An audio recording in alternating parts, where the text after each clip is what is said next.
मेरा स्पेसिफिक प्रश्न ये है आपसे, बार्सिलोना से भारत के लिए कोई फ्लाइट नहीं है सालों से, तो अगर ऐसा संभव हो सके तो भारत के लोग इसका फायदा ले सकते हैं। आपने मुझे कहा तो मैं जरूर एक बार दोनों एयरलाइन को जाकर आपकी ओर से मैं ये निवेदन करता हूं, और मेरी ओर से मैं थोड़ा इस पर वजन भी डाल देता। अब इंडिया अपने आप को पिच करने जा रहा है, कह रहा भाई एशिया पैसिफिक से उड़ना है, इंडिया आ जाओ, मलेशिया, थाईलैंड, आसियान, सारी की सारी मार्केट आ जाओ इंडिया। ट्रंप है वो बड़ा वाज़ेह हैं, वो कहते हैं कि वो जो IMF का बेल आउट प्रोग्राम है वो किसी ऐसे मुल्क को नहीं देंगे जिसकी चीन के साथ शराकतदारी भी हो और जो चीन के जो कर्जे हैं अदा करने के लिए IMF का प्रोग्राम इस्तेमाल हो। हम अमेरिका से वो कुछ नहीं ले सके जो आज इंडिया ले रहा है, क्योंकि हमारी वजह यह है कि हमें पॉपुलिस्ट नैरेटिव चाहिए। मार्को रूबियो जो उनका वज़ीर ख़ारजा आ रहा है अमेरिका का, ट्रंप का, ये कह चुका है कि भारत में कोई भी अगर टेररिज्म का वाक़ा होता है और वो टेररिज्म पाकिस्तान बराह रास्त मुलविस नहीं है बल्कि कोई थ्रू किसी प्रॉक्सी का करवा देता है, तो भी पाकिस्तान पे फौजी पाबंदियां इमदाद पर आ जानी चाहिए। इजराइल ने मार मार के पूरे गाजा को दुम्बा बना दिया, और वहां पे अगर अमेरिका भी लग जाए पीछे तो भाई साहब जहां पे गाजा था ना, वहां पे गाजा नहीं बचेगा, बस जमीन में एक बड़ा सा गड्ढा बचेगा। इंडियन सिर्फ ये फैसला कर लें कि हमने जाना ही एयर इंडिया पे है, और एयर इंडिया इस काबिल हो कि वो इंडियंस को पूरी दुनिया ट्रांसपोर्ट करे, भेजे, लाए, दाए, तो वो ही नहीं पूरा आएगा। मैं आपको बात बताऊं, और देन फिर ये सारे के सारे इन्होंने बिजनेस ग्रैब करना है जी। दोस्तों, हम सब जानते हैं हमारे foreign minister S Jaishankar sir foreigners को ब्लंट रिप्लाई देते हैं, लेकिन वही दूसरी तरफ हमारे फॉरेन मिनिस्टर अपने देशवासियों के साथ सबसे हम्बल पर्सन भी दिखाई देते हैं। एक ऐसा ही एपिसोड हम सबके सामने आया जहां पर भारत के ही एक जर्नलिस्ट जो स्पेन में रहते हैं, उन्होंने जयशंकर सर से पूछा कि भारत से स्पेन या बार्सिलोना जाने के लिए काफ़ी ज़्यादा दिक्कत आती है और इसके लिए स्पेसिफिक कोई प्लेन लॉन्च करना चाहिए भारत को। तो इस पर जयशंकर सर कहते हैं कि अभी जितने भी एयरलाइन इंडस्ट्रीज़ हैं वे सब प्राइवेट है, और उनके लिए और अन्य यात्रियों की सुविधा के लिए खुद जयशंकर सर उन प्राइवेट कंपनी से रिक्वेस्ट करेंगे और इस पर काम किया जाएगा, और बार्सिलोना या फिर मैड्रिड के लिए एक स्पेसिफिक प्लेन भी लॉन्च किया जाएगा। जिससे दोस्तों ये दिखाई देता है कि हमारे foreign minister S Jaishankar sir भारतीयों की सेफ्टी और भारतीयों की फैसिलिटी के लिए हर संभव कोशिश कर रहे हैं। तो चलिए इसी पर आगे पाकिस्तानी मीडिया का रिएक्शन देखते हैं।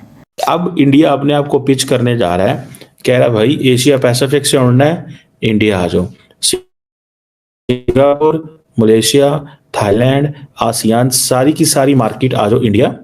तुम जो यहाँ से भाई बैंकॉक से उड़ते हैं, इंडोनेशिया से उड़ते हैं, मलेशिया से उड़ते हैं, वो जाके उतरते हैं दुबई में, वो कहते हैं हमारे पास उतरो, हम आप मुंबई में आके उतरो, आप दिल्ली में उतरो, आप बेंगलुरु में उतरो, वहां से जिधर मर्जी चले जाओ।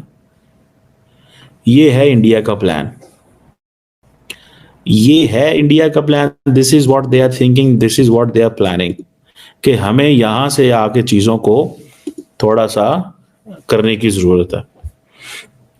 सो हम अगर इस चीज को देखें, एक वक्त हुआ करता था कि कराची की वैल्यू हुआ करती थी कि यार लोगों ने जाना है सिंगापुर, लोगों ने जाना है मलेशिया, थाईलैंड, हांगकांग, इन जगहों पे लोग कराची आके रुकते थे। यूरोप से फ्लाइटें कराची आती थी, यहाँ रुकती थी और यहाँ से फिर आगे निकल जाती थी। लेकिन हमने बदकिस्मती से, अच्छा मैं अभी भी पिछले दिनों कराची गया हुआ था, हफ्ता 10 दिन पहले, एंड कराची के अंदर तमाम दुनिया की एयरलाइंस के ऑफिसेज हैं। उतने इस्लामाबाद में नहीं है, मैं आपको बात बताऊं, उतने मैं हैरान हुआ बल्कि कि सारी की सारी जो एयरलाइंस हैं उनके जो ऑफिसेज हैं वो किधर हैं, कराची के अंदर। इवन के एयर कैनेडा, आप दुनिया की एयरलाइन का नाम ले, वहां पे उसके ऑफिसेज मौजूद थे, लेकिन यहाँ पे पाकिस्तान इस्लामाबाद में नहीं थे वो। सो इट मीन्स कि कराची किसी दौर में, सो अब इंडिया वो अपनी स्पेस लेना चाहता है कि इंडिया कहता है कि दुबई को भूलो, कतर को भूलो, टर्की को भूलो, हमारे पास आओ, हम तुम्हें फ्लाइट देते हैं वो वाली जो तुमने वहां लेनी है। पाकिस्तान जो है वो एपी सेंटर है टेररिज्म का। इससे पहले ये लफ्ज एपी सेंटर जो इस्तेमाल किया था ये भारतीय वज़ीर आज़म मनमोहन सिंह ने किया था अमेरिका में, और ये कहा था कि ये एपी सेंटर, वही लफ्ज भारतीय आर्मी चीफ ने कल इस्तेमाल किया, और उसने कहा कि 60% वो लोग जिनको हाल ही में कश्मीर हाल ही में जिनको न्यूट्रलाइज किया गया, पकड़ा गया, वो पाकिस्तानी ओरिजिन के लोग थे, और उसने ये भी कहा कि जम्मू कश्मीर में जो भी दहशतगर्दी है उसके पीछे पाकिस्तान मौजूद है। अच्छा, अब इंडियन आर्मी चीफ का इट इज रादर अनयूजुअल कि वो ये इल्जामात लगा रहा है। अच्छा, अब इसको आप, ये मैंने आपसे गुजारिश कर दी कि ये उसने यानी ये कहा है। अब इसके साथ अब आप नोट कर लीजिए कि वो जो मार्को रूबियो, जो उनका वज़ीर ख़ारजा आ रहा है अमेरिका का, ट्रंप का, वो पिछले साल जुलाई में ये कह चुका है कि भारत में कोई भी अगर टेररिज्म का वाक़या होता है, और वो टेररिज्म पाकिस्तान बराह रास्त मुल्क नहीं है बल्कि कोई थ्रू किसी प्रॉक्सी का करवा देता है, तो भी पाकिस्तान पे फौजी पाबंदियां इमदाद पर आ जानी चाहिए। वो बिल तो जाहिर है कि कानूनी बना, वो बिल वहीं पड़ा है, बट दैट शोज दी मतलब एक थिंकिंग पैटर्न किसी का पता चल जाता है ना। तो जो आ रहा है आदमी 20 जनवरी को वहां ट्रंप की टीम में, मार्को रूबियो, उसके पाकिस्तान के बारे में ये ख्याल है। एंटी चाइना है वो बहुत ज्यादा, और पाकिस्तान जाहिर है। अच्छा, अब इस पे ये याद रखिएगा बात कि इस यानी यहां से आपको एक थिंकिंग पैटर्न पता चल जाता है कि भारत में अगर कोई इस तरह का वाकया दहशतगर्दी का हो जाता है, तो वो लोग जो जिन्होंने किया है वो को रेगुलर तो पाकिस्तान के लोग नहीं थे, लेकिन प्रॉक्सी थे पाकिस्तान की। ये किसने तय करना है? पाकिस्तान तो लेकर नहीं देगा ना कि ये हमारे लोग थे, ये खुद भारतीयों ने तय करना है, और उस पर अप्रूवल स्टैंप लगानी है अमरीकियों ने कि हाँ ठीक है, फलाह वाकया हो गया और ये लोग इन्वॉल्व थे और इनका ताल्लुक चूंकि पाकिस्तान से निकल आया है, लिहाजा इन पर अब ये पाकिस्तान पर पाबंदियां नहीं चाहिए। यानी ये अगर एक केस डेवलप। अच्छा, इसके साथ आगे बढ़ जाइए।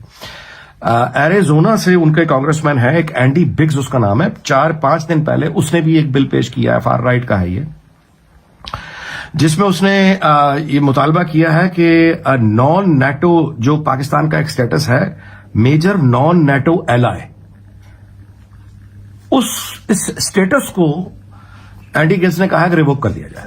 पाकिस्तान हमारा इत्तेहादी जो हमने दे रखा है उस तरह से, वो पाकिस्तान हमारा इत्तेहादी नहीं है। अब ये 4-5 दिन पहले एंडी गिब्स ने मेजर नॉन नेटो एलाय का स्टेटस रिवोक करने के लिए कहा है, और यहां इंडियन आर्मी चीफ ने कल वो सारी की सारी वो मामलात वो मैंने आपको गुजारिश कर दी है।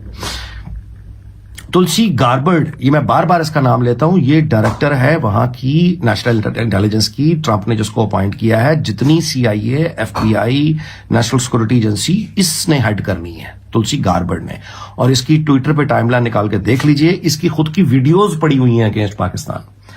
वो रीजन ये है कि इन्होंने 71 में हिंदुओं को मारा, अब भी ये वहां पे पाकिस्तान में, यानी ये उनकी। अच्छा, इलॉन मस्क जो है वो 2 मरतबा रिसेंट टाइम्स में उसने पाकिस्तान का जिक्र किया है। एक वो जब ब्रिटिश MP ने अपनी हुकूमत से मुतालबा किया कि हम पाकिस्तान को क्यों इमदाद दे रहे हैं, इसको रोकना चाहिए, टैक्स पेयर्स की मनी, जिसको इंडोर्स किया एलन मस्क ने कि बिल्कुल रोकना चाहिए पाकिस्तान को, आप क्यों पैसे दे रहे हैं।